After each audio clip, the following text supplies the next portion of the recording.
அனைவருக்கும் தினம் ஒரு தகவல் சார்பாக இனிய வணக்கங்கள். இன்றைக்கி நம்ம பார்க்க போகிற பதிவு 22/1/2026 வியாழக்கிழமையில் வரப்போகின்ற அற்புதமான கணேஷ் ஜெயந்தியுடைய மிக மிக முக்கியமான ஒரு பதிவு தாங்க தெரிஞ்சுக்க போகிறோம். எல்லாருக்குமே இது என்ன கணேஷ் ஜெயந்தின்னு சொல்லிட்டு ஒரு ஆச்சரியம் மூட்டலாம். ஏன்னா நம்ம எப்பயுமே பிள்ளையார் சதுர்த்தி தானே கொண்டாடுவோம். இது என்ன கணேஷ் ஜெயந்தி அப்படின்னு ஒரு சந்தேகம் வரும். ஆன்மீகத்தில் சொல்லக்கூடிய ஒரு அற்புதமான ஒரு நாள், அதாவது பிள்ளையார் அவதரித்த ஒரு நாள் தான் இந்த கணேஷ் ஜெயந்தி. பொதுவாகவே இந்த கணேஷ் ஜெயந்தியை நம்ம சவுத் பக்கம் அந்தளவுக்கு ஒரு கொண்டாட்டம் கிடையாது. நார்த்து சைடு வட மாநிலத்தில் இந்த கணேஷ் ஜெயந்தியை ரொம்ப கோலாகலமாக கொண்டாடுவாங்க. நம்ம வாழ்க்கையில் நமக்கு நினச்சதெல்லாம் நடக்கணும், குடும்பத்தில் நல்ல ஒரு செல்வ செழிப்பு, மகிழ்ச்சி, சந்தோஷம், இது என்னெல்லாம் நமக்கு தேவையோ எல்லாமே பிள்ளையார் அவதரித்த இந்த ஒரு நாளில் நம்ம வேண்டி வணங்கி கேட்டுக்கிட்டோன்னா நிச்சயமாக நம்ம வாழ்க்கையில் வேண்டிய விஷயங்கள் எல்லாமே கைகூடும். சின்ன சின்ன எளிமையான வழிபாட்டு முறைகள் தான், பூஜை முறைகள் தான். அதை பற்றின மிக மிக முக்கியமான பதிவு தாங்க இப்போ நம்ம பார்க்க போகிறோம். பதிவுக்குள்ளே போகிறதுக்கு முன்னாடி நம்முடைய சேனலை நீங்கள் இப்போ வரைக்கும் சப்ஸ்கிரைப் பண்ணாமல் பார்த்துட்ருக்கீங்கன்னா கண்டிப்பாக சப்ஸ்கிரைப் பண்ணிக்கோங்க. அப்போ தான் எங்களுடைய எல்லா நல்ல நல்ல பதிவுகளுமே உடனுக்குடனே வரும். பக்கத்தில் இருக்கக்கூடிய பெல் பட்டனை மறக்காமல் கிளிக் பண்ணிக்கோங்க. இப்போ பதிவை தெரிஞ்சுக்கலாம். எல்லாருக்குமே இந்த கணேஷ் ஜெயந்திக்கும் பிள்ளையார் சதுர்த்திக்கும் அப்படி என்ன வித்தியாசம், இது ரெண்டும் ஒன்றா அப்படின்னு ஒரு கேள்விகள் வரும். ஏன்னா நம்ம ஊர்லலாம் பிள்ளையார் சதுர்த்தி நம்ம ஒரு ஆகஸ்ட் செப்டம்பர் மாதம் போல் வரக்கூடிய அந்த சதுர்த்தியை தான் நம்ம எடுப்போம். இப்போ இருக்கக்கூடிய அந்த கணேஷ் ஜெயந்தி தான் உண்மையான பிறந்த நாளா அப்படின்னு சொல்லிட்டு சின்னதான ஒரு குழப்பங்கள் இருக்குங்க. இந்த கணேஷ் ஜெயந்தியானது பிள்ளையாருடைய உண்மையான பிறந்தநாள் அப்படின்னு நம்பப்படுது. ஏன்னா சிவன் மற்றும் பார்வதி தேவிக்கு அவர் பிறந்ததை குறிக்கின்ற ஒரு நாளாக தான் இந்த விநாயகப் பெருமானுடைய ஜெயந்தியானது கொண்டாடப்படுது. இந்த பிள்ளையார் சதுர்த்திக்கும் கணேஷ் ஜெயந்திக்கும் என்ன ஒரு வித்தியாசம் அப்படின்னு கேட்டிங்கன்னா, பிள்ளையார் சதுர்த்திங்கிறது பூமிக்கு வந்த பார்வதியை கணபதி கூட்டிகிட்டு திருப்பி கொண்டு போவதற்கான அந்த ஒரு நாள் தான் பிள்ளையார் பூமிக்கு வந்தாருங்கிறது ஒரு ஐதீகம். அதை தான் நம்ம பிள்ளையார் சதுர்த்தியாக நம்ம கொண்டாடுறோம். இது ஒரு ஆகஸ்ட் மாதம் அந்த செப்டம்பர் டைமில் நமக்கு வரும். 10 நாட்கள் நம்ம கொண்டாட்டமாக கொண்டாடுவாங்க. ஆனால் இது மாதிரி இந்த கணேஷ் ஜெயந்தி அப்படிங்கிறது நமக்கு பிள்ளையார் அவதரித்த ஒரு நாள். அதாவது ஃபஸ்ட்டு பார்வதி தேவி பிள்ளையாரை மஞ்சளாக பிடித்து உருவாக்கின அந்த ஒரு நாள் தான் கணேஷ் ஜெயந்தி அப்படிங்கிறது தான் இதனுடைய அர்த்தம். அதனால தான் இந்த கணேஷ் ஜெயந்தி நாளுக்கு இவ்வளவு ஒரு விசேஷமும் ஒரு மகத்துவம் வழிபாடுகளும். நமக்கு எல்லாருக்குமே தெரியும், சாதாரணமாக நமக்கு ஒரு பர்த்டேன்னு சொன்னாலே நம்ம மனசு எவ்வளோ ஒரு மகிழ்ச்சியாக இருக்கும். அந்த நேரத்தில் நம்ம யார் என்ன கேட்டாலும் கோபப்படாமல் அவங்களுக்கு வேண்டியதெல்லாம் செஞ்சு கொடுப்போம். அப்படி அதே மாதிரி பிள்ளையார் அந்த அவதரித்த இந்த ஒரு நாள், இந்த கணேஷ் ஜெயந்தி நாளில் உங்கள் வாழ்க்கையில் உங்களுக்கு என்ன கஷ்டங்கள் தீரணுமோ, உங்களுக்கு இது வரைக்கும் நாங்கள் இது மாதிரிலாம் செய்யலை அப்படின்னா கூட பிள்ளையாருக்காக எளிமையான ஒரு தீப வழிபாடும் ஏதாவது ஒரு சின்னதான ஒரு இனிப்பு நிவேதனம் வச்சுட்டு பிள்ளையார்கிட்ட மனம் விட்டு உங்களுக்கான ஒரு வேண்டுதலை நீங்கள் வச்சு பாருங்கள். கண்டிப்பாக பிள்ளையாருடைய அருளால் இது நிச்சயம் நடந்தே தீருங்க. அப்படிப்பட்ட ஒரு சக்தி வாய்ந்த தீப வழிபாடு தான். அமாவாசைக்கு அடுத்து வரக்கூடிய இந்த 4வது நாளான இந்த சதுர்த்தி நாளில் நம்ம இப்படி கணேஷ் ஜெயந்தி கொண்டாடி எளிமையான முறையில் தீப வழிபாடுகள், சின்ன சின்ன வழிபாடுகள் நம்ம வீட்டில் செஞ்சோன்னா வாழ்க்கையில் நமக்கு எந்த விஷயங்கள் வேணுமோ அது எல்லாமே அப்படியே கிடைக்குங்கிறது தான் ஐதீகம். பிள்ளையார் அப்படின்னாலே பிள்ளையாருக்கு எருக்க இலைகள், எருக்கம் பூக்கள், இந்த எருக்கம்பூ மாலை, இது எல்லாமே ரொம்ப ரொம்ப விசேஷம்.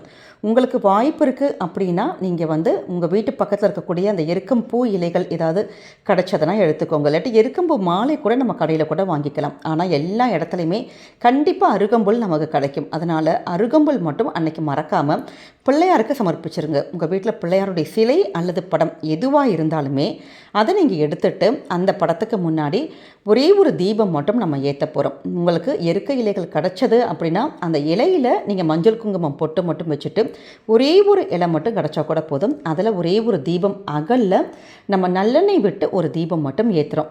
ஏன்னா இந்த நாளில் நமக்கு நல்லெண்ணெய் தீபம் பொதுவாகவே பிள்ளையாருக்கு தேங்காய் தீபம், நெய் தீபம் தான் ரொம்ப விசேஷம். ஆனால் இந்த கணேஷ் ஜெயந்திக்கு மட்டும் எள்ளு வச்சு நம்ம உருவாக்கக்கூடிய அந்த எல்லா விஷயங்களுமே பிள்ளையாருக்கு ரொம்ப ரொம்ப பிடிக்கும். அதனால தான் நல்லெண்ணெய் வச்சு நம்ம தீபம் ஏற்றுறது, ஏதாவது எள்ளு உருண்டைகள் சமர்ப்பிக்கிறது சுவாமிக்கு, அது மாதிரி எள்ளு போட்டு அந்த ஏதாவது பிரசாதங்கள் பண்ணுறது, அது இனிப்பு வகைகள் செய்கிறது அது ரொம்ப விசேஷமாக கருதப்படுது. அதனால் நல்லெண்ணெய் விட்டு ஒரே ஒரு தீபம் மட்டும் நீங்கள் ஏற்றிக்கோங்க. பக்கத்திலே அருகம்புல் நீங்கள் எடுத்துக்கோங்க. உங்கள் மனசுக்குள்ளே என்ன விஷயங்கள் வேணுமோ, என்ன கோரிக்கைகள் வேணுமோ அதை நம்ம ஆத்மார்த்தமாக ஒரு பிரார்த்தனை பண்ணிக்கிட்டு அதற்கு முன்னாடி ஒரு சின்ன வெத்தலை அல்லது மாவிலை இல்லாட்டி ஒரு பித்தளை தட்டில் பிள்ளையாரை மஞ்சளாக பிடித்து நம்ம இது பண்ணணும். ஏன்னா இந்த மஞ்சள் பிள்ளையார் பிடித்து அந்த உருவான ஒரு நாளுங்கிற ஒரு ஐதீகத்துக்காக பிள்ளையாரை ஃபஸ்ட்டு மஞ்சள், சுத்தமான மஞ்சள், கொஞ்சம் பன்னீர் மட்டும் வச்சு நல்லா குழைச்சிட்டு அந்த மஞ்சள் பிள்ளையாரை வச்சுட்டு அதற்கு ஒரு மஞ்சள் குங்குமம் வச்சு அதற்கு ஒரு 2 அருகம்புல் மட்டும் நீங்கள் வச்சுட்டு அதற்கு முன்னாடி கூட இந்த தீப வழிபாட்டை நீங்கள் பண்ணலாம். இப்படி இப்போ தான் சப்போஸ் உங்களுக்கு அந்த இருக்கையிலே கிடைக்காட்டி நீங்கள் சாதாரண ஒரு பித்தளை தட்டில் ஒரு நல்லெண்ணெய் தீபம் மட்டும் நம்ம ஏற்றினாலே போதும். இதெல்லாம் முடிச்சதுக்கு அப்புறமேட்டு நம்ம சொல்ல வேண்டிய ஒரு சக்தி வாய்ந்த நாமம் இருக்குங்க. எல்லாருக்குமே தெரியும், ஓம் கம் கணபதியே நமக. ஓம் கம் கணபதியே நமக. இந்த ஒரு மந்திரத்தை உங்களால் இந்த வியாழக்கிழமை எவ்வளவு முறை சொல்ல முடியுமோ நம்ம சொல்லி இந்த பிள்ளையாரை வழிபடுறதுங்கிறது அவ்வளோ விசேஷம். அதோடு கூட இந்த அற்புதமான பிள்ளையாருடைய திருநாமங்கள், இந்த நாமங்கள் நம்ம மனசில் ஏதாவது ஒரு வேண்டுதல் வச்சு இந்த நாமத்தை சொல்லி உங்கள் கிட்ட இருக்கக்கூடிய அருகம்புல்லால் அந்த பிள்ளையார், மஞ்சள் பிள்ளையாருக்கு இப்படி அர்ச்சனை பண்ணுறது, இல்லை பிள்ளையார் படம் தான் வச்சுருக்கோம், மஞ்சள் பிள்ளையார் பிடிக்காட்டி சும்மா அந்த படத்துக்கு முன்னாடி இப்படி ஒவ்வொரு முறையும் அந்த அருகம்புல்லால் அந்த பிள்ளையாருக்கு அர்ச்சனை பண்ணி இந்த நாமத்தால் நம்ம அர்ச்சனை பண்ணி பாருங்கள். நிச்சயம் என்ன வேண்டி கேட்குறீங்களோ அந்த வரங்கள் கண்டிப்பாக கிடைக்கும். அப்படிப்பட்ட சக்தி வாய்ந்த நாமங்கள் ஓம் சுமுகாய நமக, ஓம் ஏகதந்தாய நமக, ஓம் கபிலாய நமக, ஓம் கஜகர்ணிகாய நமக, ஓம் லம்போதராய நமக, ஓம் விகடாய நமக, ஓம் விக்னராஜாய நமக, ஓம் விநாயகாய நமக, ஓம் தூமகேதுவே நமக, ஓம் கணாத்யக்ஷாய நமக, ஓம் பாலச்சந்திராய நமக, ஓம் கஜானனாய நமக, ஓம் வக்ரதுண்டாய நமக, ஓம் சூர்பகர்ணாய நமக, ஓம் ஹேரம்பாய நமக, ஓம் ஸ்கந்த பூர்வஜாய நமக. இந்த 16 நாமங்களும் இந்த 16 மந்திரத்தையும் நம்ம யார் ஒருத்தங்க பிள்ளையார வேண்டி மனசுருக ஆத்மார்த்தமாக உங்களுக்கு என்ன கோரிக்கைகள் வேணுமோ நீங்கள் கேட்குறீங்களோ நிச்சயமாக நடக்கும். அதோடு கூட 16 வகையான செல்வங்களும் நமக்கு கிடைக்குங்கிறது தான் ஒரு ஐதீகம். இது பிள்ளையாருடைய அந்த ஷோடச நாமாவளி அப்படின்னு சொல்லுவாங்க. சகல காரியங்களும் சித்தியாகும், ஆயுள் ஆரோக்கியம் நமக்கு வரும், கஷ்டங்கள் எல்லாம் விலகும், ஏதாச்சும் ஒரு தடைகள் இருக்குன்னா அந்த தடைகள் இல்லாத வாழ்க்கைகள் அமையும். அதனால் இந்த அற்புதமான 16 நாமங்களை நீங்கள் வரக்கூடிய கணேச ஜெயந்தினால் சொல்லி எளிமையான ஒரு தீப வழிபாடு உங்களுக்கு என்ன நிவேதனம் பண்ண முடியுமோ. ஏன்னா கணேச ஜெயந்தி பிள்ளையார் அவதரித்த அந்த ஒரு நாளில் பிள்ளையாருக்கு பிடிச்ச கொழுக்கட்டை, அவள் அப்படி என்ன வேணாலும் வைக்கலாம். அப்படி எதுவுமே வைக்க முடியாதவங்க 2 பழங்கள் மட்டுமாச்சும் வாங்கி சுவாமிக்கு நிவேதனமாக வச்சு இந்த எளிமையான வழிபாட்டை பண்ணி பாருங்கள். உங்கள் வீட்டில் உங்களுக்கு எப்படி முடியுதோ, எப்படி நம்ம எளிமையாக பண்ணாலுமே பிள்ளையார் அதை ஆத்மார்த்தமாக ஏற்றுக்குவார். அதனால் நம்பிக்கையோடு இந்த வழிபாடுகளை செஞ்சு பாருங்கள். என்றைக்குமே உங்கள் குடும்பத்துக்கு நல்லது மட்டுமே தாங்க நடக்கும். நம்முடைய இந்த பதிவு கண்டிப்பாக உங்கள் எல்லாருக்குமே பிடிச்சிருக்கும்னு நினைக்கிறோம். நம்முடைய கமெண்ட் செக்ஷனில் ஓம் கம் கணபதியே நமக அப்படிங்கிற அற்புதமான ஒரு மந்திரத்தை நீங்கள் பதிவிடுங்க. உங்கள் வாழ்க்கையில் நீங்கள் என்ன வேண்டி கேட்குறீங்களோ அந்த வரங்கள் எல்லாம் பிள்ளையாருடைய அருளாலே நிச்சயமாக கிடைக்கும்.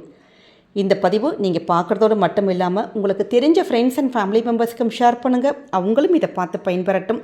நம்முடைய சேனலை நீங்கள் இப்போ வரைக்கும் சப்ஸ்கிரைப் பண்ணாமே பார்த்துட்ருக்கீங்கன்னா கண்டிப்பாக சப்ஸ்கிரைப் பண்ணி உங்களுடைய ஆதரவுகள், சப்போர்ட்டுகள் எங்களுக்கு கொடுக்கணும். மீண்டும் வேறொரு நல்ல பதிவோடு உங்களை சந்திக்கிறோம். நன்றி, வணக்கம்.